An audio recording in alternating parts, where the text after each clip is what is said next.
This short guide explains how to buy shares of W&T Offshore Inc. and confirms the search term how to buy shares of W&T Offshore Inc. W&T Offshore is an independent oil and gas exploration and production company listed on NASDAQ under the ticker WTI, and this video is educational content, not financial advice.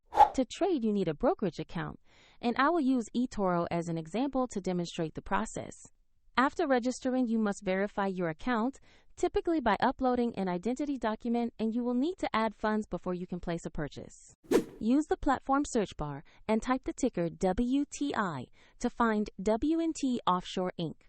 Check the company name and market to make sure you have located the correct NASDAQ listing. Open the asset page to review basic company information and a live price chart for W&T Offshore Inc.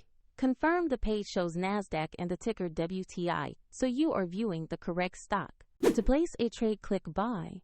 Enter the amount or number of shares you want to acquire, then carefully review the order details and confirm the purchase. If the market is closed, your order may be queued or executed at the next market session, and if you do not have sufficient funds, the platform will prompt you to add money before confirmation.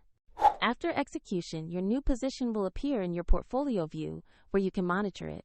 For convenience, find the eToro link in the description to follow the exact platform steps shown.